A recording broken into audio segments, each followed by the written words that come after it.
سیدی غوث اعظم رضی اللہ تعالیٰ عنہ اہل بغداد کی نظر سے غائب ہو گئے۔ لوگوں نے معلوم کیا کہ کہاں گئے، دجلہ کی طرف پتہ چلا تشریف لے گئے ہیں۔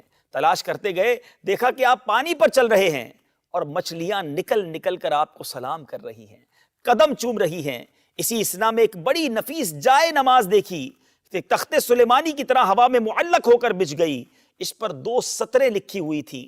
پہلی سطر میں الا ان اولیاء اللہ لا خوف علیہم ولا هم یحزنون، اور دوسری سطر میں سلام علیکم اہل البیت انہ حمید مجید لکھا تھا۔ اتنے میں بہت سے لوگ آ کر جائے نماز کے گرد جمع ہو گئے۔ ظہر کا وقت تھا، تکبیر ہوئی، حضور امام ہوئے، نماز قائم ہوئی۔ جب آپ تکبیر کہتے تو حاملان عرش اٹھانے والے فرشتے آپ کے ساتھ تکبیر کہتے۔ جب آپ تسبیح پڑھتے تو 7 آسمان کے فرشتے آپ کے ساتھ تسبیح پڑھتے، اور جب سمع اللہ لمن حمدہ کہتے تو آپ کے لبوں سے سبز رنگ کا نور نکل کر آسمان کی طرف جاتا۔ جب آپ نماز سے فارغ ہوئے تو یہ دعا کی کہ اے پروردگار، تیری درگاہ میں تیرے حبیب اور بہترین خلائق محمد صلی اللہ تعالی علیہ وسلم کو وسیلہ کر کے دعا کرتا ہوں، تو میرے مریدوں اور مریدوں کے مریدوں کی جو میری طرف منسوب ہو، روح بغیر توبہ کیے قبض نہ کرنا۔ اللہ اللہ۔ حضرت سہل بن تستری رحمت اللہ تعالی علیہ فرماتے ہیں کہ ہم نے آپ کی دعا پر فرشتوں کے بڑے گروہ کو آمین کہتے ہوئے سنا۔ جب دعا ختم ہوئی ہم نے ایک ندا سنی، اے عبد القادر خوش ہو جا کہ ہم نے تیری دعا قبول فرمائی۔ اللہ اللہ۔ کہانیاں اتنی بڑی کہانی ہے۔ اور میرے بھائیوں، میں نے آپ لوگوں کو کئی بار بتایا کہ حضرت معاویہ رضی اللہ تعالیٰ عنہ جب حضرت عمر کے دور میں گورنر بنے تو رومن امپائر کے ساتھ جنگیں جاری رہتی تھیں، تو وہ سمندروں میں ان کی بہت بڑی یعنی آرمی موجود تھی، بڑے بڑے بحری جہاز تھے۔ تو حضرت معاویہ نے حضرت عمر کو خط لکھا کہ آپ مجھے اجازت دیں میں بھی ایک بحری بیڑا تیار کروں ان عیسائیوں کے ساتھ مقابلے کے لیے، ہمارے پاس بھی ریزروڈ اپنی نیوی ہونی چاہیے۔ اچھا، تو حضرت عمر فاروق رضی اللہ تعالیٰ نے اپنے یعنی سینئر صحابہ کو بلا کے مشورہ کیا کہ اس طرح یعنی جو شام کی طرف ہمیں یعنی بحری بیڑے کی ریکوائرمنٹ ہے۔ تو اس میں پھر مشورے میں چیز سامنے آئی کہ یہ اس وقت ظاہر لائف بورڈز اور جیکٹس تو نہیں ہوتی تھی، تو حضرت عمر کو یہ بتایا گیا کہ یہ ذہن میں رکھیے گا جب یہ بحری جہاز ڈوبتا ہے نا تو بندہ بچتا کوئی نہیں ہے۔ ظاہر اٹلانٹک کے اندر اگر آپ گر گئے ہیں تو وہ تو فریزنگ پوائنٹ ہے اس کا آلموسٹ پانی کا، آپ کو تیراکی بھی آتی ہو تو آپ زندہ نہیں رہ سکتے۔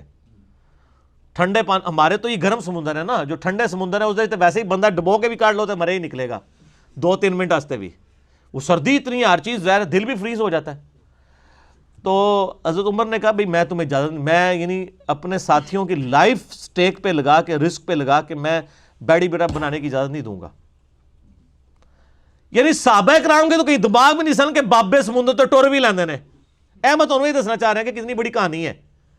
پھر حضرت عثمان کے دور میں دوبارہ سے ریکویسٹ کی گئی تو حضرت عثمان نے پھر ان کو اجازت دی اس حوالے سے کہ بحری بیڑا، پہلا بحری بیڑا پھر حضرت عثمان غنی رضی اللہ عنہ کے دور میں تیار ہوا ہے۔ اس کی میں نے انجینئرنگ کی ہے کہ صحابہ کرام علیہم رضوان، ان کو تو یہ وہم بھی نہیں تھا کہ سمندر کے اوپر چلا جا سکتا ہے، سمندر کے اوپر آپ مسلح ڈال سکتے ہیں، سمندر کے اوپر گھوڑے چل سکتے ہیں۔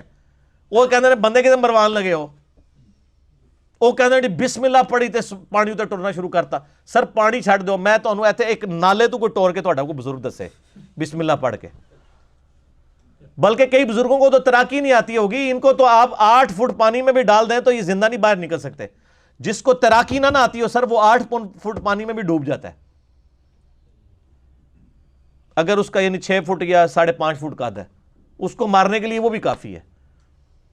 ٹھیک ہے، یہ سب کی سب کہانیاں ہیں، جھوٹ ہیں، اور انہی جھوٹوں کی بنیاد کے اوپر پوری پوری زندگیاں انہوں نے گزاری ہیں۔ ایک نگاہ ماری، یہ کر دیا وہ کر دیا، اور بھائی میرے مسلمانوں کے کتنے ملک تباہ و برباد ہو گیا، آپ کی نگاہیں کسی کام نہیں آئی ہیں۔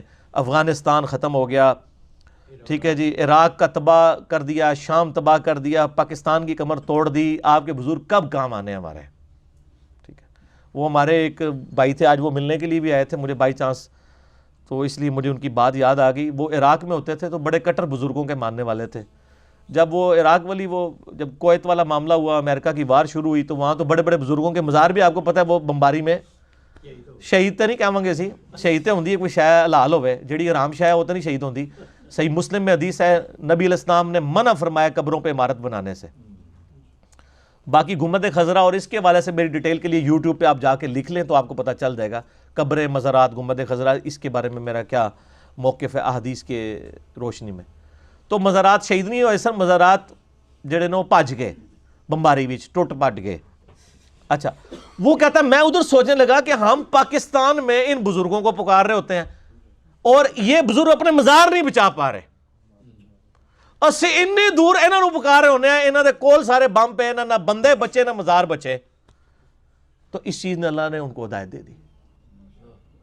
ٹھیک ہے, یہ میرے بھائی اللہ تبارک و تعالیٰ کے معاملات ہیں.